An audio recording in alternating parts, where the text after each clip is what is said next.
Hi guys, welcome back to the channel. इससे पिछले video में हमने स्टडी किया था कि फाइनाइट पोटेंशियल वेल क्या होता है और उसके two types, type 1 and type 2।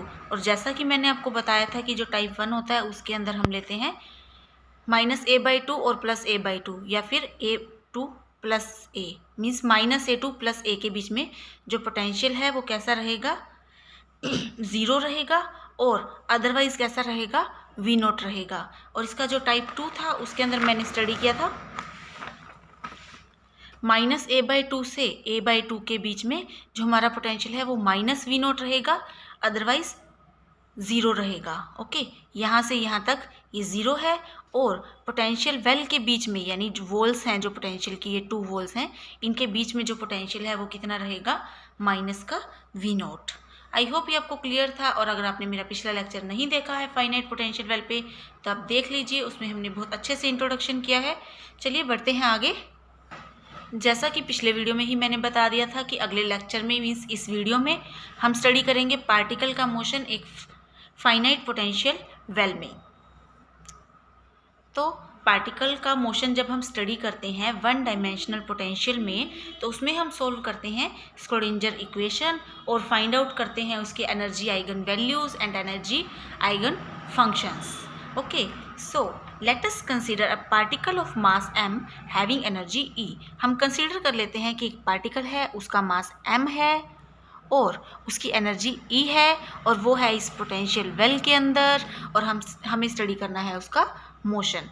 तो 2 केसेस हो सकते हैं कि जो पार्टिकल है उसकी जो एनर्जी E है वो या तो इस पोटेंशियल से ज़्यादा हो या इस पोटेंशियल से कम हो।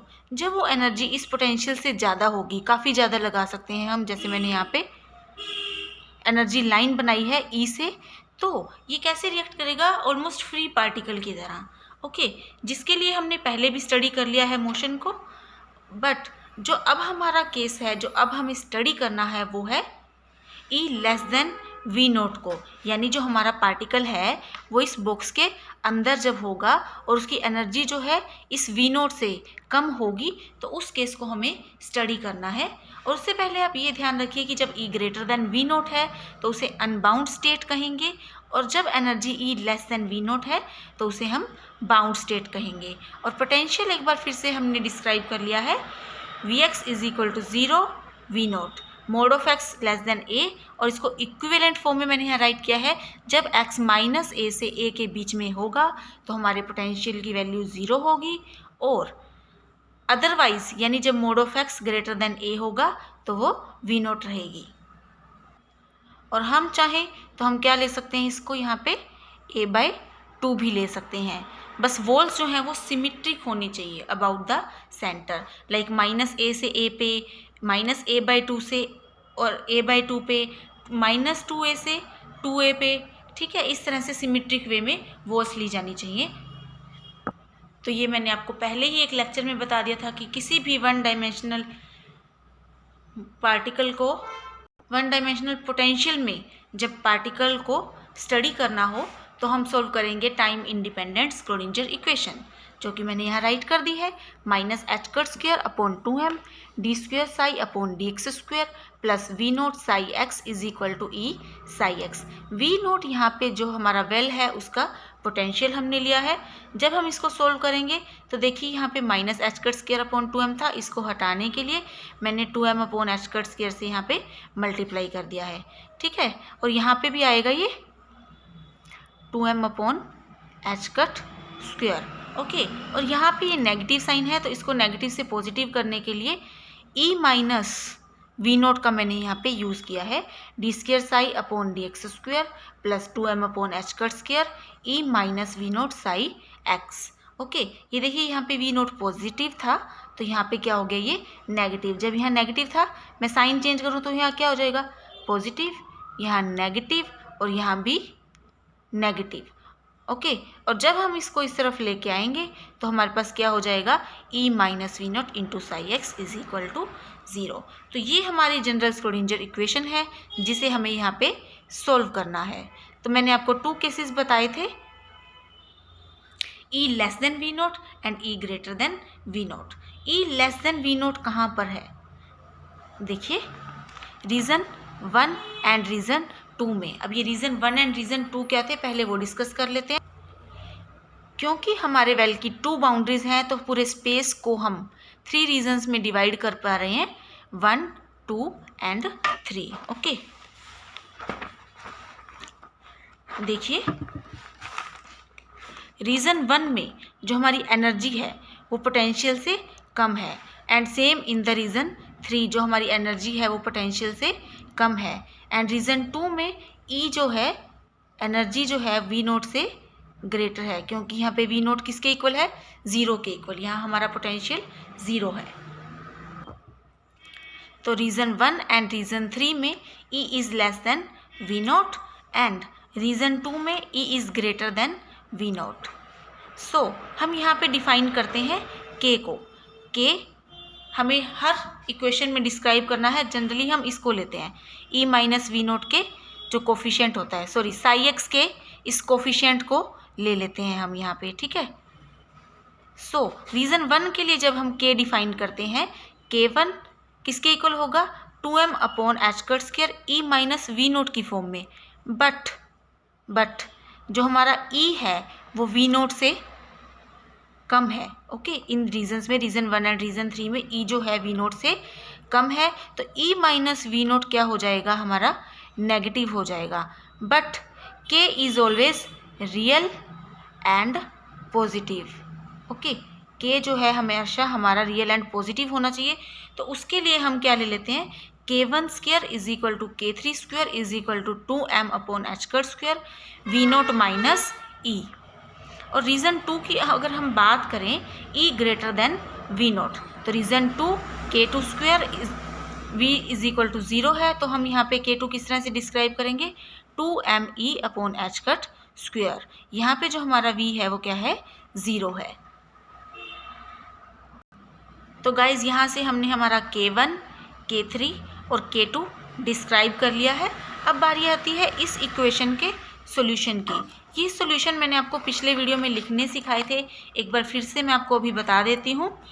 देखिए रीज़न 1 में जो हमारी एनर्जी है वो v से कम है, तो ऐसे केस में जो हमारे सॉल्यूशंस होते हैं वो एक्सपोनेंशियली इंक्रीजिंग और एक्सपोनेंशियली डिकेइंग की फॉर्म में होते हैं। लाइक साई 1x किसके इक्वल है, a e raise to power k1x plus b e raise to power minus k1x। Same ऐसे रीज़न 3 की मैं बात करूं तो भी एनर्जी जो है वो लेस देन v है, तो psi 3x e k1x plus f e raise to power minus k1x। यहाँ थोड़ा सा शोर रहता है, थोड़ा सा कोऑपरेट कर लीजिएगा। e raise to power k1x plus f e raise to power minus k1x। और k3 और k1 सेम है, इसलिए मैंने रीज़न 3 के लिए भी k3 की जगह k1 राइट कर दिया है। और जब हमारी एनर्जी ग्रेटर होती है पोटेंशियल से, तो जो हमारे सॉल्यूशंस हैं वो कैसे होते हैं, साइनोसॉइडल, यानी कि साइन और कोस की फॉर्म में होते हैं। ये मैंने पिछले लेक्चर में बता दिया है, मैं एक बार फिर से नहीं बता रही हूँ। या फिर इस फॉर्म में होते हैं, ये भी मैं आपको एक बार बता देती हूँ। a e raise to power c ले लेते हैं, e raise to power iota k 2x plus d e raise to power minus iota k 2x, और इसको cos kx plus sine iota sine kx लिख सकते हैं। सेम वे इसको लिख सकते हैं। तो इसको सोल्व करके हमने यहाँ पे c कोस k 2x प्लस d कोस नहीं आएगा, यहाँ पे साइन आएगा। ये छोटी सी मिस्टेक है, यहाँ पे साइन आएगा, c sine k2x plus d cos k2x। Okay, तो कंडीशन ऑन वेव फंक्शन, जब हम इस तरह से जनरल फॉर्म में वेव फंक्शन डिस्क्राइब कर लेते हैं, तो अब वेव फंक्शन को प्रॉपर बनाने के लिए हमें क्या करना पड़ेगा, हमें बाउंड्री कंडीशंस का यूज़ करना पड़ेगा। वही कंडीशंस हम यहाँ पे लगाएंगे। सबसे पहले जो कंडीशन होती है वो क्या है, wave function should be finite as x tends to plus minus infinity.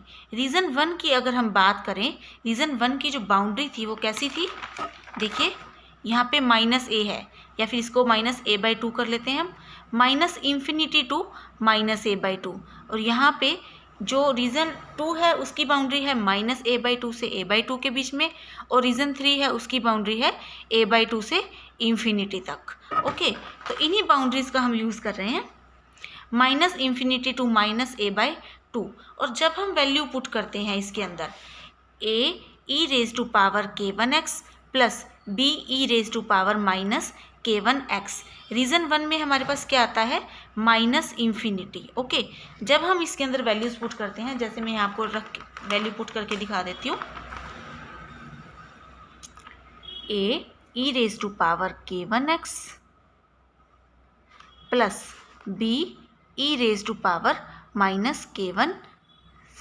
k1x। जैसे ही x -∞ की तरफ जाएगा तो ये क्या हो जाएगा ae⁻∞ plus be⁻∞।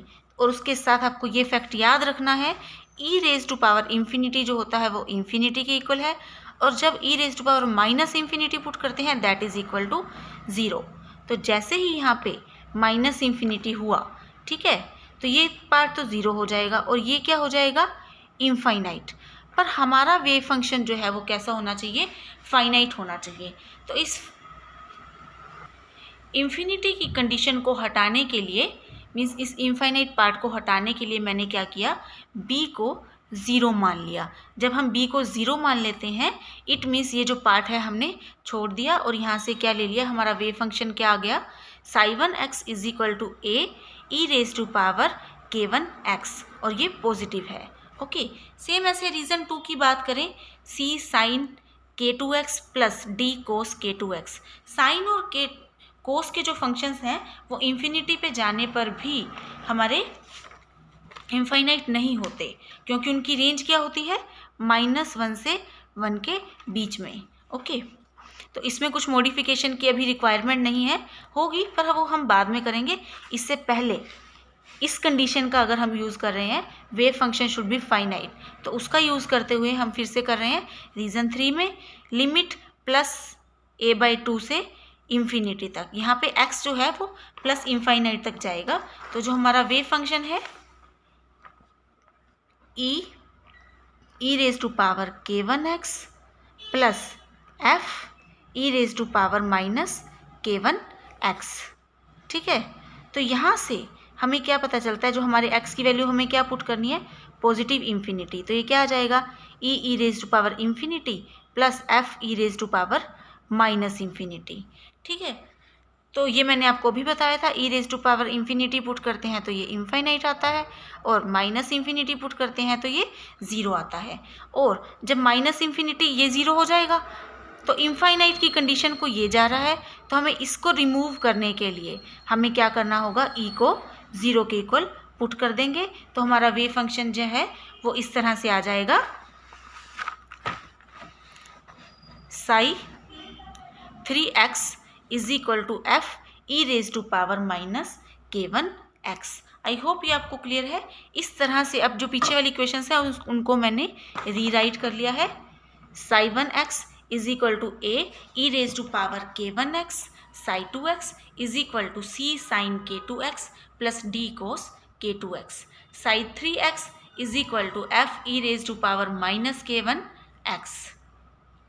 I hope ये आपको क्लियर है। इक्वेशन 1, 2 एंड 3 ये नाम दे दिए हैं इनको, ये इक्वेशंस हमें पता होनी चाहिए। और अब हम करेंगे इसके बाद कुछ इंपॉर्टेंट चीज़ें। E<V0 represents the bound state, ये मैंने आपको भी बता दिया था।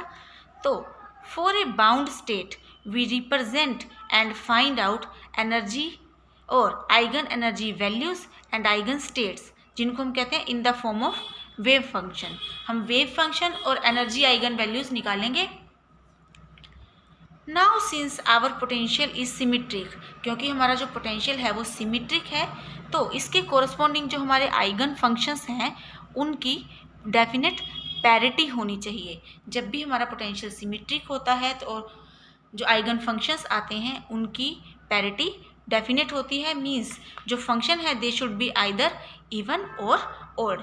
Now since sine and cos simultaneously cannot represent any eigen state, so separating on this basis means यहाँ पे हम ये कह रहे हैं कि जो साइन और कोस फंक्शन है उनके बीच में 90 डिग्री का डिफरेंस होता है। जैसे अगर हमारी साइन वेव कुछ इस तरह से है, ओके, इस तरह से, तो हमारी कोस वेव कैसे आती है, इस तरह से, ओके, कुछ ऐसे लगा सकते हैं हम, ऐसे, ठीक है। तो क्या होता है कि जो साइन और कोस हैं दोनों एक स्टेट को रिप्रेजेंट नहीं कर सकते हैं साइमल्टेनियसली, दोनों एक साथ, जैसे यहाँ पे हैं। तो इस बेसिस पे हम जो वेव फंक्शन है उसको सेपरेट करेंगे इस बेसिस पे। अभी आप इतना समझ लीजिए कि साइन के बेसिस पे हम क्या लेंगे, और कोस क्योंकि इवन फंक्शन होता है तो इवन लेंगे। साई1x is equal to a e raise to power k1x, साई2x is equal to d cos k2x, साई3x is equal to f e raise to power minus k1x। ये हमने किया क्या है इसमें, मैंने अभी आपको बताया, क्योंकि हमारा पोटेंशियल सिमेट्रिक है, आइगन फंक्शन की पैरिटी जो है डेफिनेट एक पैरिटी होनी चाहिए, यानी आइगन फंक्शन जो है हमारा वो या तो इवन होना चाहिए या ओड होना चाहिए। तो इवन और ओड होने के लिए उनको साइन और कोस दोनों नहीं हो सकते हैं। साइन जो है ओड है और कोस जो है वो इवन है। साइन और कोस साइमल्टेनियसली एक ही स्टेट को रिप्रेजेंट नहीं कर सकते हैं। तो इस बेस पे हम क्या करते हैं, सेपरेट कर लेते हैं वेव फंक्शन को, क्योंकि साइन ओड होता है, कोस इवन होता है। अभी हम आगे भी करेंगे, अभी आप इतना समझिए। साई1x is equal to a e raise to power k1x, साई2x is equal to d cos k2x, साई3x is equal to f e raise to power minus k1x। Same ऐसे ये था इवन, ये है कोस के लिए, ओके, क्योंकि कोस जो है हमारा इवन फंक्शन है।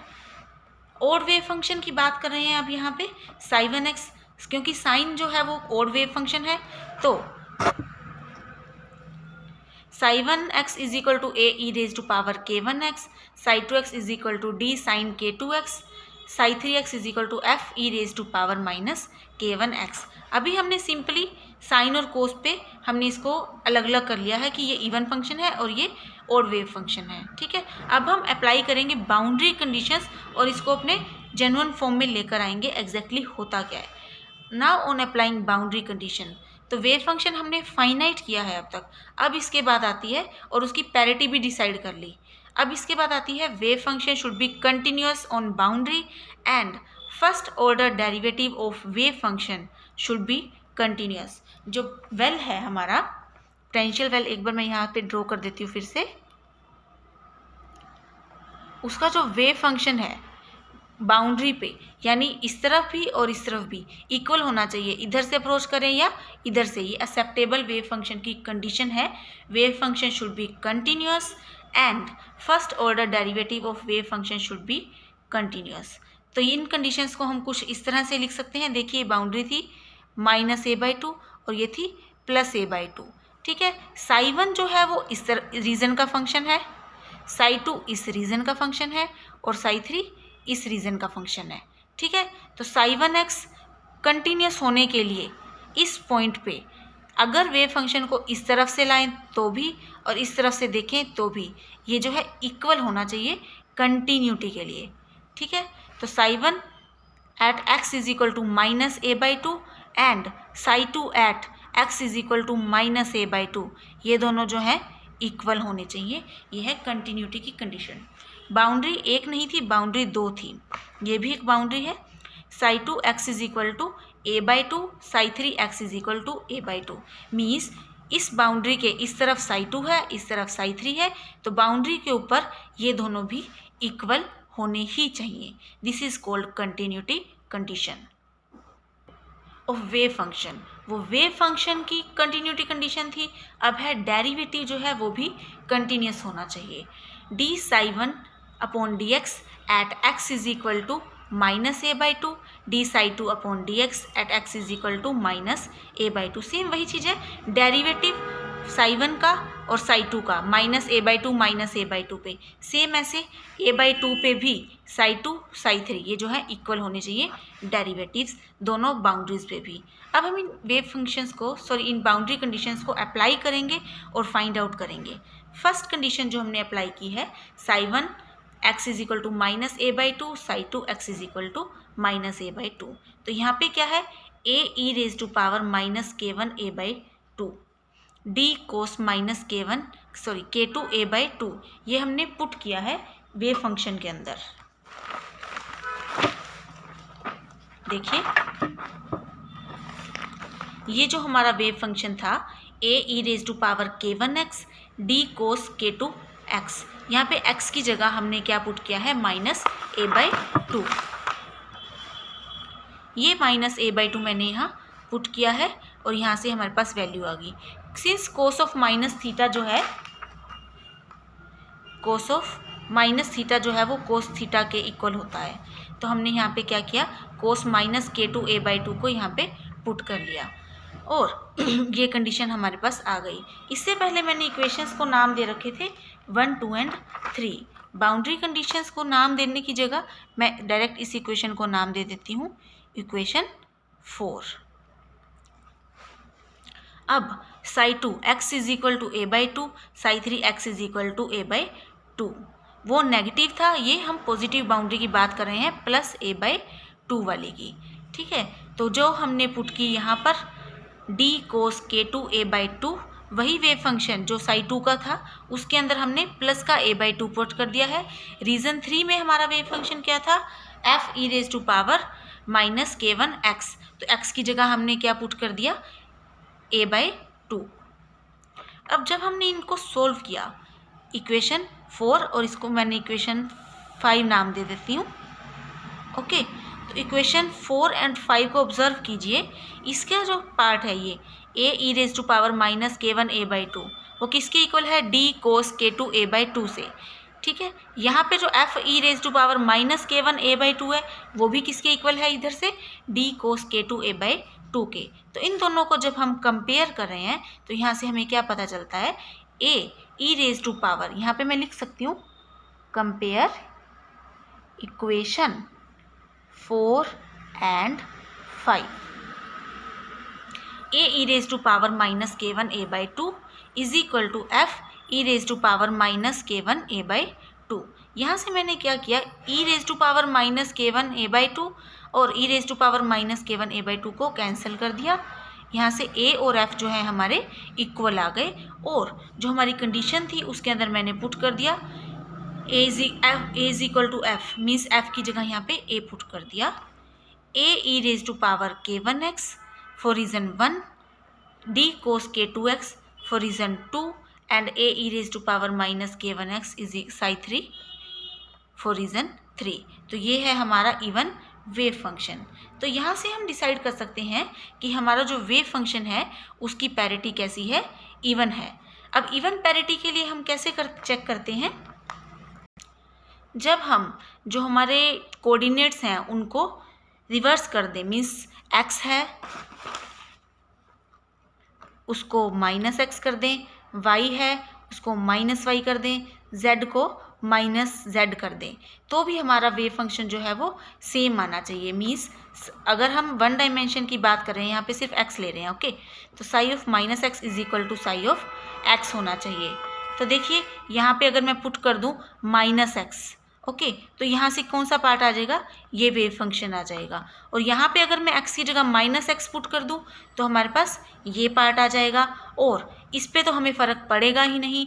जैसे ही हम यहाँ पे माइनस पुट करते हैं कोस ऑफ माइनस थीटा, क्योंकि कोस थीटा ही होता है, तो इस पूरे वेव फंक्शन की पैरिटी क्या हो गई, इवन हो गई। तो फ्रेंड्स यहाँ तक हमने फाइंड आउट कर लिए हैं wave function for even wave function, okay, even wave function for particle in finite potential well।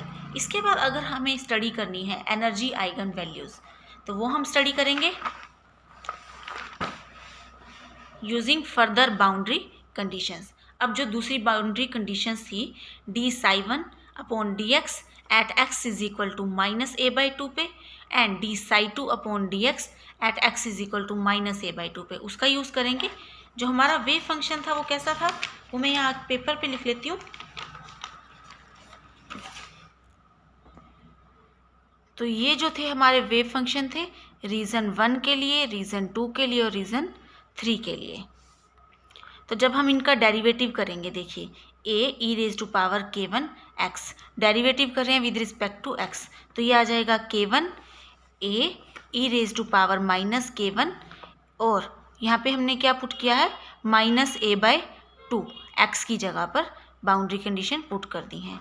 Same ऐसे जब हम पुट करेंगे d cos k2x का डेरिवेटिव करेंगे, ठीक है, तो -k2 d sin -k2a/2, यहाँ पे हमने क्या किया है, x की जगह -a/2 पुट किया है और साथ में cos का डेरिवेटिव किया है -sin, और यहाँ से हमने एक इक्वेशन निकाली k1a e raise to power -k1a/2 is equal to k2d sin k2a/2। I hope ये आपको क्लियर है। नेक्स्ट हम बाउंड्री कंडीशन फिर से लगा रहे हैं a/2 पे, जब अगली बाउंड्री की बात आती है। सेम वही डेरिवेटिव करेंगे k1a e raise to power -k1a/2। अब यहाँ पे माइनस किस लिया है, ये जो psi3 का वेव फंक्शन है वो मैंने इस तरफ लिख लिया है, ओके, और ये जो है वो psi2 का है, तो k2d sin k2a/2, यहाँ से क्योंकि माइनस माइनस साइन जो है वो पॉजिटिव हो गया था, ये देखिए सेम आया है k2d sin k2a/2, क्योंकि हम यहाँ पे जो हमारी कंडीशन है वो +a/2 की है, तो यहाँ पे क्या होगा, एक नेगेटिव साइन आएगा, और इस तरफ से जब हमने डेरिवेटिव किया तो यहाँ पे भी एक नेगेटिव साइन होगा। यहाँ पे मैंने नेगेटिव साइन नहीं लगाए हुए क्योंकि जो दोनों नेगेटिव साइन है एक दूसरे को कैंसिल कर देंगे और ये दोनों रिजल्ट जो है वो पॉजिटिव आ जाएंगे। अब जो हमारी ऊपर वाली इक्वेशन है उसको हम नाम दे देते हैं equation 6। Now dividing equation 6 by equation 4। यहाँ पे जो हमारी इक्वेशन थी equation 4, a e raise to power -k1a/2 is equal to d cos k2a/2 से हम इसको डिवाइड कर देते हैं, ओके। तो k1a e raise to power, ये जो इक्वेशन है इसको पीछे वाली इक्वेशन 4 से हमने डिवाइड किया, तो यहाँ पे हमारे पास ये कंडीशन आ गई। यहाँ पे साइन है और उसके अंदर कोस, तो ये छोटी सी मिस्टेक है, करेक्ट कर लीजिएगा। ये है साइन और ये है हमारे पास कोस। और जब हमने इसको सोल्व किया तो ये जो पार्ट है, ये पार्ट और ये पार्ट, ये आपस में क्या हो जाएंगे, कैंसिल हो जाएंगे, और यहाँ से हमारे पास बचा k1 और यहाँ से k2 साइन बाय कोस जो होता है वो टेंजेंट होता है, एंगल सेम है k2a/2, और यहाँ से हमारे पास k2 बचा। अब यहाँ से हमें कुछ भी फाइनल पता नहीं चल रहा है, हमें सिर्फ k1 और k2 के बीच में एक रिलेशन मिली है। तो अब हम आगे उसको सोल्व करेंगे k1 और k2 की वैल्यूज और एनर्जी आइगन वैल्यूज निकालने के लिए। तो ये देखिए हमारे पास रिलेशन है k1 is equal to k2 tangent k2a/2। इसको हम क्या करेंगे, ग्राफिकली प्लॉट करेंगे। पर जब हम प्लॉट करेंगे, यहाँ पे k1 है, यहाँ पे k2 और यहाँ पे k2a/2, तो हम इसको प्लॉट नहीं कर पाएंगे। तो इसके लिए हम एक स्टेप का यूज़ करेंगे जिसको हम बोलते हैं स्केलिंग। तो दोनों तरफ हम a/2 से मल्टीप्लाई कर लेंगे। अब ये a/2 क्या है और कहाँ से आया, ये है हमारे वेल की बाउंड्री। a/2 पे थी, इसलिए हमने क्या किया, a/2 और a/2 से दोनों तरफ मल्टीप्लाई किया। और इसका पर्पस क्या है, स्केलिंग करना। स्केलिंग मीन्स ताकि हम इसको ग्राफ पे प्लॉट कर पाएँ। अब k1 a/2 जो है इसको मैंने नाम दिया है एक कांस्टेंट अल्फ़ा। सेम ऐसे जो k2 a/2 था उसको मैंने नाम दिया बीटा। यहाँ से हमारे पास क्या इक्वेशन आ गई, alpha is equal to beta tangent beta.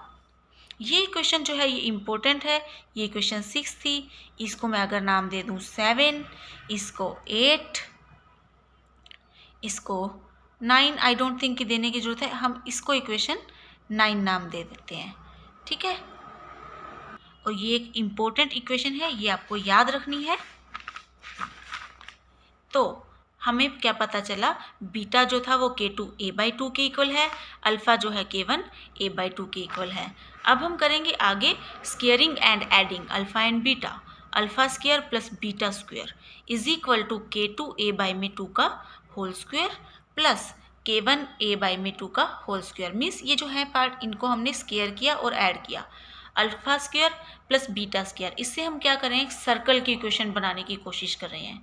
तो यहाँ पे जब हमने सॉल्व किया K1 square plus K2 square और यहाँ से A स्क्वायर बाई में 4 जो है वो कॉमन आ गया। अब हमें क्या चाहिए, K1 और K2 की वैल्यू चाहिए। Means K1 square plus K2 square की वैल्यू चाहिए।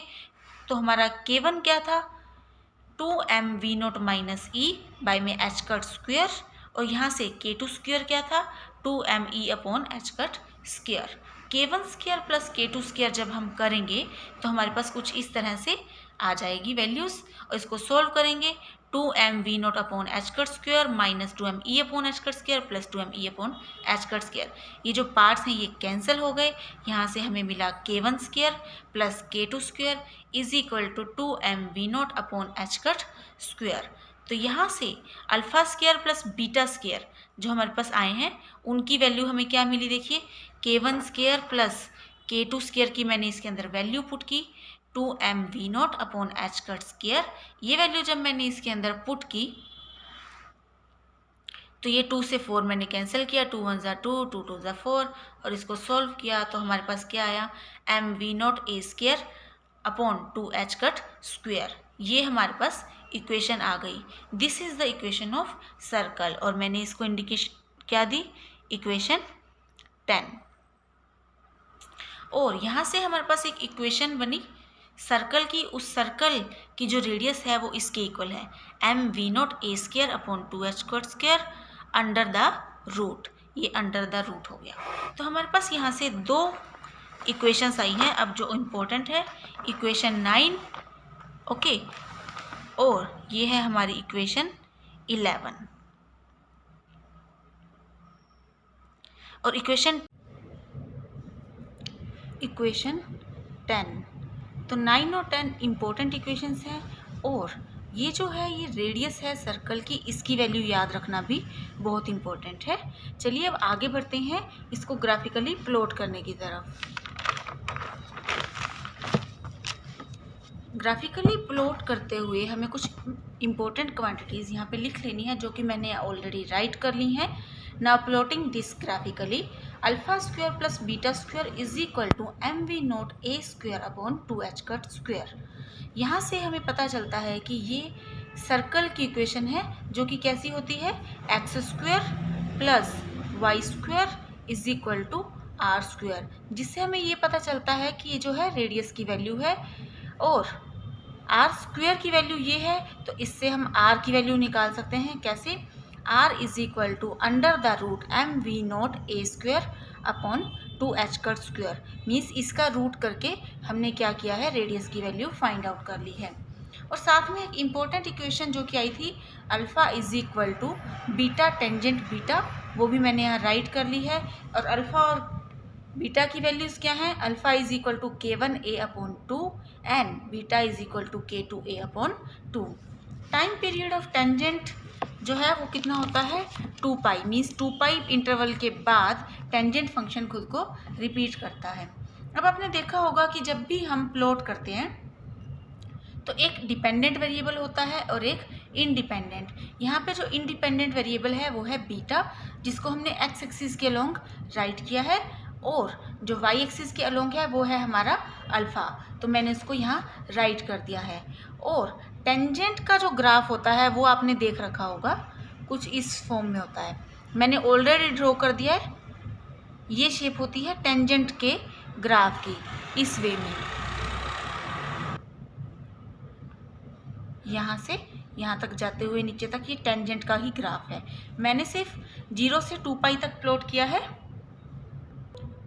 और जो नीचे था नेगेटिव की तरफ, मीन्स 4th क्वाड्रेंट में जो पोर्शन आया था इसका, वो मैंने डॉटेड कर दिया है। उसको डॉटेड क्यों किया है वो मैं अभी आपको बताने वाली हूँ। उससे पहले ये है हमारा सर्कल की equation, alpha square plus beta square is equal to mv0 a square upon 2h cut square. तो मान लेते हैं जो हमारी रेडियस है वो कैसी है, 0 से π/2 के बीच में। देखिए m की वैल्यू पता होगी, v0 की वैल्यू पता होगी, लेंथ पता होगी वेल की 2h कट स्क्वायर से, तो हम रेडियस की एक न्यूमेरिकल वैल्यू फाइंड आउट कर सकते हैं। और अगर उसकी वैल्यू 0 से π/2 के बीच में होती है तो हम कुछ इस वे में सर्कल जो है ड्रॉ कर सकते हैं। अब इसका मतलब ये नहीं है कि ये सर्कल जो है सिर्फ फर्स्ट क्वाड्रेंट में होगा। ये आँख थोड़ी ऐसी आई है, रफली बाय हैंड मैंने ड्रॉ किया हुआ है। ये होगा तो पूरा सर्कल ही, बट स्टिल मैंने इसको सिर्फ फर्स्ट क्वाड्रेंट में ही ड्रॉ किया है। उसका रीज़न क्या है वो मैं अभी आपको बताने वाली हूँ। Since alpha is equal to k1a/2 and beta is equal to k2a/2, तो जो हमारे k1 और k2 हैं ये मैंने पहले ही बता दिया था, k is always real and positive. तो जब k और बीटा हमारे रियल और पॉजिटिव होंगे तो जो हमारा ग्राफ आएगा वो हमेशा पॉजिटिव ही रहना चाहिए। मीन्स अल्फ़ा और बीटा की जो वैल्यूज़ हैं वो हमेशा पॉजिटिव रहनी चाहिए। और जब वो पॉजिटिव रहेंगी तो हमारी जो क्वांटिटीज़ जो आएंगी वो भी कैसी रहेंगी, पॉजिटिव। और दोनों की दोनों पॉजिटिव, अल्फ़ा और बीटा दोनों वैल्यूज़ पॉजिटिव कब रहेंगी, सिर्फ और सिर्फ फर्स्ट क्वाड्रेंट में, उसके सिवाय ये पॉजिटिव नहीं रहेंगी। तो इसलिए हमने सर्कल को चारों क्वाड्रेंट्स में नहीं लिया है, क्योंकि वहाँ लेने का कोई मीनिंग नहीं रह जाता है, नेगेटिव वैल्यूज़ हमारे लिए मैटर नहीं करती हैं। So alpha and beta both need to be positive which is possible in first quadrant only, thus our graphs are allowed only in the first quadrant। वो मैंने यहाँ भी पहले से राइट कर दिया है ताकि आपको नोट्स बनाने में मुश्किल ना हो। अब अगर करें बात रेडियस की, रेडियस कितनी होती है, कैसे होती है, ये मैं आपको बताने वाली हूँ। जब हमारी रेडियस 0 से π/2 के बीच में आए, जो कि मैंने आपको पहले बता दिया था कि 0 से π/2 के बीच में कैसे चेक कर सकते हैं, मीन्स उसकी न्यूमेरिकल वैल्यू फाइंड आउट करेंगे। और पाई क्या होता है 3.14, और 3.14 के बाय में जब 2 करेंगे तो क्या आएगा, ये आ जाएगा। और जब हमारी रेडियस 0 से 1.07 के बीच में हो, आई होप मैंने ये सही किया है, oh sorry, it would be 1.57। और जब हमारी रेडियस 0 से 1.57 के बीच में होगी तो हम 0 से π/2 वाली रेंज लेंगे। और जब हम सर्कल ड्रॉ करेंगे उसका तो हम देख सकते हैं, देखिए, तो जब हम सर्कल ड्रॉ करेंगे तो हमारे पास सिर्फ एक ही पॉइंट ऑफ इंटरसेक्शन आएगा और ये हमें एनर्जी की वैल्यू देगा। मीन्स और हमारे लिए एक ही बाउंड स्टेट यहाँ पे रहेगी जो कि ग्राउंड स्टेट होगी। इसके बाद आता है जब हम स्क्वायर कर लेते हैं, हमें आर स्क्वायर की वैल्यू पता है, तो 0 से π² बाय में 4 और सेंटर में क्या हुआ आर स्क्वायर। क्यों, क्योंकि हमने दोनों साइड स्क्वायर कर लिया है। तो आर की वैल्यू क्या थी, mv0a²/2h² अंडर द रूट, और आर स्क्वायर की mv0a²/2h²। तो मैंने क्या किया है, इस आर स्क्वायर की वैल्यू यहाँ पे राइट कर दी है। और यहाँ से जब अब हम सोल्व करेंगे, v0 सेंटर में है और जो बाकी की क्वांटिटीज थी ma²/2h², ये मैं राइट साइड ले गई लाइक दिस। π²/4 था यहाँ पे, और उसके साथ हमारा क्या आ गया 2h²/ma²। v0 हम यहाँ नहीं लाए हैं क्योंकि v0 की तो हमें वैल्यू चाहिए। तो 0 से π²h²/2ma² के बीच में है हमारे v0 की वैल्यू। मीन्स जो हमारा पोटेंशियल है उसकी वैल्यू क्या आई है, 0 से π²h²/2ma² के बीच में आई है। मीन्स इस रेंज में वो कहीं लाई करेगी। अब जनरली बात करें, इफ़ जो हमारी रेडियस है वो नेक्स्ट इंटरवल में हो, π/2 से पाई में, पाई से 3π में, 3π/2 में, तो हमारे पास उतनी ही जो है बाउंड स्टेट होंगी। ये जनरल मैं केस करवा रही हूँ। In general there are n bound states when r is between n-1 π/2 to n π/2। अब दोनों साइड में फिर से स्क्वायर कर लेती हूँ, n-1 का स्क्वायर π²/4, n² π²/4। तो अगर r स्क्वायर की वैल्यू मैंने यहाँ फिर से पुट की, सेम वे में मैंने इसको सोल्व किया, तो हमारे पास वैल्यू आ जाती है v0a² की। यहाँ पे मैंने v0 नहीं v0a² फाइंड आउट किया है एक बार के लिए। इसका रीज़न क्या है, आपको ये बताना कि जो v0a² है वो हमारे वेल की स्ट्रेंथ को रिप्रेजेंट करता है, strength of the potential well. तो हमारे पोटेंशियल वेल की स्ट्रेंथ कितनी आएगी, v naught a square n-1 square pi square h cut square upon 2m और n square pi square h cut square upon 2m के mid में, means इस range में कहीं आएगी और हम इसको सॉल्व कर सकते हैं आगे। अब इसके बाद देखिए मैंने राइट कर दिया है वी नोट की वैल्यू कैसी आएगी, कुछ इस तरह से ही आ जाएगी। ओके, नाउ अब हम इसका यूज़ करेंगे when we require v naught potential we use r. Means अब जब भी हमसे क्वेश्चन में पूछा जाए कि पोटेंशियल फाइंड आउट करना है तो हम किसका यूज़ करेंगे, रेडियस का। अब एनर्जी के लिए क्या करेंगे, now for energy E U use beta. देखिए अब फिर से हम ये ग्राफ उठा रहे हैं एक बार। अगर हम एक्स एक्सिस पे देखें, इस एक्स एक्सिस पे, ठीक है, तो इस जगह पे बीटा क्या है, π/2, राइट। और यहाँ पे हमारे सर्कल की रेडियस कितनी है, r, वो तो सेम रहेगी, चाहे यहाँ जाए चाहे यहाँ जाए चाहे यहाँ जाए, सर्कल की रेडियस सेम रहेगी। तो एक्स एक्सिस पे हम क्या करते हैं, beta is equal to r. वही मैंने यहाँ पे राइट कर लिया है, beta is equal to r on x axis. तो इस अकॉर्डिंग हमारा जो बीटा है उसकी रेंज भी कैसी रहेगी, 0 से π/2 के बीच में, मीन्स वही रेंज जो कि रेडियस की थी। फिर से हमने स्क्वायर कर लिया, बीटा स्क्वायर है 0 से π² के मिडल में, मीन्स इसी रेंज में कहीं 0। और ठीक है, और इसके बाद बीटा स्क्वायर की वैल्यू हमने पुट की k2² क्योंकि बीटा की वैल्यू क्या थी, k2a/2। तो ये मैंने फिर से क्या किया है, k2 की वैल्यू पुट कर दी है। k2 की वैल्यू हमारे पास क्या थी, 2me/h²। और यहाँ से क्या आया, a²/4 जो कि पहले से मौजूद था। तो ये वैल्यू फिर से हमने रेंज राइट कर दी है। अब यहाँ से हम e फाइंड आउट कर सकते हैं, जो 2ma²/4h², जो क्वांटिटीज़ थी एक्स्ट्रा, वो हम राइट साइड और लेफ्ट साइड दोनों तरफ ले गए, और इस तरफ लेके जाएंगे तो ये कम्प्लीटली 0 हो जाएगा, और इस तरफ लेके जाएंगे तो सोल्व करने के बाद क्या आ जाएगा, π²h²/2ma²। और जनरलाइज फॉर्म में लिखेंगे तो इसकी वैल्यू भी सेम टू सेम, मीन्स इसकी जो रेंज है वो कैसी आएगी, सेम टू सेम वही जो पोटेंशियल की थी। यहाँ पे मैंने पोटेंशियल में क्या डिफरेंस किया है, जो a² था वो मैंने दोनों तरफ डिनोमिनेटर में राइट कर दिया है, और यहाँ पे भी बिल्कुल सेम वही वी नोट वाला एक्सप्रेशन है। बट यहाँ पे एक प्रिकॉशन क्या है, range is same but value need not to be same. किसकी, एनर्जी और पोटेंशियल दोनों की रेंज जरूर सेम है, बट उनकी वैल्यू सेम होना जरूरी नहीं है।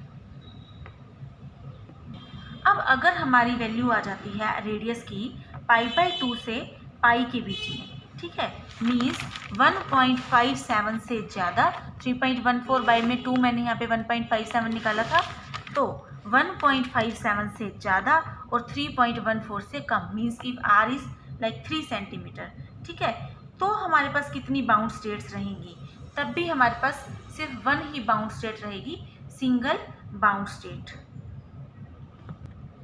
वाई, बिकॉज इंटरसेक्शन पॉइंट जो है वो एक ही रहेगा।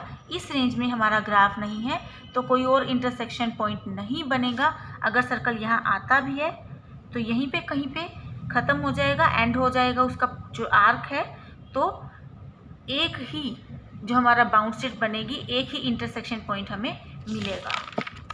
अब नेक्स्ट केस आता है जो कि आप मिस भी कर सकते हैं, ये मैंने आपको सिर्फ एक कन्वीनियंस के लिए समझाने के लिए ड्रॉ करके दिखाया हुआ है। जनरलाइज फॉर्म से भी हम इसको निकाल सकते हैं। जब रेडियस की वैल्यू पाई से 3π/2 की रेंज में आ जाती है तो इस केस में 2 इंटरसेक्शन पॉइंट्स आएंगे, 2 बाउंड स्टेट्स आएंगी एंड 2 वैल्यूज़ ऑफ एनर्जी आएंगी, जिसमें से 1 इवन होगी, 1 ओड होगी। ये केस मैं आपको आगे बताने वाली हूँ। इवन ओड का यहाँ पे क्या मीनिंग है। When there exist 2 bound state, lower energy state will be called ground state and higher energy state will be called excited state। Same ऐसे मैंने यहाँ बीटा का करके दिखाया हुआ है। जब बीटा की रेंज पाई से 3π/2 के बीच में लाई करेगी तो क्या होगा, π² से 9π²/4 और एनर्जी की जो रेंज है वो कुछ इस तरह से आ जाएगी। ये आप स्टेप्स देख सकते हैं। बस हमने वही किया है, बीटा की वैल्यू पुट की है, बीटा स्क्वायर की, उसके बाद इसके अंदर K2 स्क्वायर की वैल्यू पुट की है 2me/h², इसको सिंप्लीफाई किया है और बहुत ही आसान तरीके से एनर्जी की रेंज निकाल ली है जब हमारा बीटा की वैल्यू पाई से 3π/2 की रेंज में लाई करेगी। इसी से हमने जनरलाइज किया है जो मैंने आपको पहले बता दिया। चलिए चलते हैं आगे। अब बारी आती है ओड वेव फंक्शंस की। देखिए इससे पहले जब हमने स्टार्टिंग की थी तो हमने वेव फंक्शन कुछ इस तरह से राइट किया था, c sin k2x plus d cos k2x, ये इसका वेव फंक्शन आया था। बट जो साइन और कोस हैं वो साइमल्टेनियसली किसी एक स्टेट को रिप्रेजेंट नहीं कर सकती, इसलिए हमने क्या किया, 2 स्टेट्स में इसको रिप्रेजेंट किया। मीन्स 2 टाइप्स ऑफ इसके वेव फंक्शन होंगे, एक इवन और एक ओड। इवन के बेस पे मैंने यहाँ पे कोस लिया d cos k2x और यहाँ पे d sin k2x, ये इवन था ये ओड था। इवन वाले को हमने प्रॉपरली सॉल्व कर लिया है। अब हम सॉल्व करेंगे ओड वेव फंक्शन को। और क्योंकि यहाँ पे हमारा एरिया थोड़ा ऐसा है कि शोर की दिक्कत होती रहती है थोड़ी बहुत, तो प्लीज़ कॉम्प्रोमाइज़ कर लीजिएगा। चलिए बढ़ते हैं आगे ओड वेव फंक्शंस की तरफ। psi1x is equal to a e raise to power k1x, psi2x is equal to c sin k2x and psi3 is equal to f e raise to power minus k1x। ये हमने फिर से equation 1 नाम दे दिया है मैंने इसको, ठीक है। ऑन अप्लाइंग बाउंड्री कंडीशन, अब इसको सोल्व करने के लिए फिर से हम क्या अप्लाई करेंगे, boundary conditions for odd wave function. सबसे पहले है continuity, psi1 x at -a/2, psi2 at x is equal to -a/2, हम इक्वल पुट करेंगे और यहाँ से हम जब सोल्व करेंगे तो कुछ इस तरह से हमारे पास इक्वेशन आ जाएगी जिससे हमें कोई एक्स्ट्रा इन्फॉर्मेशन अभी नहीं मिली है। सेम ऐसे जब हम नेक्स्ट बाउंड्री, एक बार वेल मैं यहाँ ड्रॉ कर लेती हूँ, नेक्स्ट बाउंड्री ड्रॉ करेंगे x इज इक्वल टू ये a/2 है, सॉरी ये -a/2 और ये क्या था a/2 पे। तो नेक्स्ट बाउंड्री पे यानी x is equal to a/2 पे हमने फिर से कंटिन्यूटी कंडीशन ली है। ओके, तो ये किसके इक्वल आया, c sin के a/2 is equal to f e raise to power minus k1 a/2। अब इन दोनों इक्वेशंस को जब हम कंबाइन करेंगे या कंपेयर करेंगे तो इससे हमें ये इक्वेशन मिल जाएगी f e raise to power minus k1 a/2 is equal to minus a e raise to power minus k1 a/2। क्यों? क्योंकि दोनों तरफ से जो हमारी इक्वेशन थी ये इक्वल है। यहाँ सिर्फ नेगेटिव साइन का फ़र्क है जो कि मैं यहाँ पॉजिटिव करके इस तरफ नेगेटिव राइट कर सकती हूँ, तो मैंने वही किया और यहाँ पे इसको नेगेटिव साइन राइट कर दिया, ठीक है। तो यहाँ से जब दोनों तरफ से मैंने ये पार्ट और ये part means e raise to power minus k1 a/2 cancel किया, then f is equal to minus a आ गया हमारा। अब इससे हमें क्या पता चला, psi1x is equal to a e raise to power k1x, psi2 c sin k2x and psi3 की वैल्यू आई minus a psi e raise to power minus k1x। अब इसकी रेंज मैंने यहाँ राइट कर रखी है x less than minus a/2 और यहाँ पे x ग्रेटर देन a/2 और ये है माइनस a/2 से a/2 के बीच में, मीन्स पोटेंशियल वेल के अंदर। ओके, तो यहाँ से अगर हम माइनस x पुट करें तो जो हमारा वेव फंक्शन है वो किसी भी फॉर्म में ओड ही आएगा और एक्सेप्टेबल रहेगा। Thus the wave function has odd parity.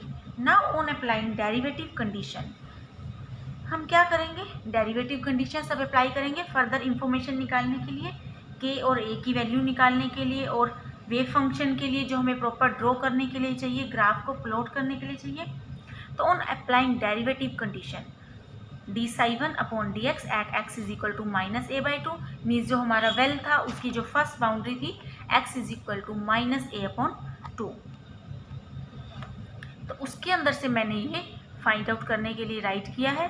तो जब डेरिवेटिव करेंगे k1 a e raise to power k1x, same way में k2c cos k2x, यहाँ से भी अभी हमें कोई इक्वेशन नहीं मिली है और इक्वेशन तो सॉरी मिल गई है, कोई इंफॉर्मेशन नहीं मिली है। So here we write it name equation 5। इससे पहले मैंने 1 2 3 4 राइट कर रखे हैं एक्चुअली, ये 2 थी, ये 3 थी, ये 4 थी एंड दिस वाज द 1। तो इसके बाद हम चल रहे हैं आगे। k1a e raise to power minus k1a upon 2 is equal to k2c cos k2a upon 2। ये थी हमारी इक्वेशन नंबर 5। अब बात करते हैं सेकंड डेरिवेटिव, मीन्स सेकंड जो बाउंड्री थी वेल की उसके ऊपर हमने फिर से डेरिवेटिव लिया है। यहाँ हमने लिया है साई 2 और साई 3। एक्चुअली ये कैसा है, राइट हैंड लिमिट और लेफ्ट हैंड लिमिट को इक्वल करने जैसा है, ठीक है। तो डेरिवेटिव लेंगे तो इससे हमें क्या इन्फॉर्मेशन मिलेगी, कुछ ऐसा मिलेगा हमें। इसके बाद जो हमारी इक्वेशन 5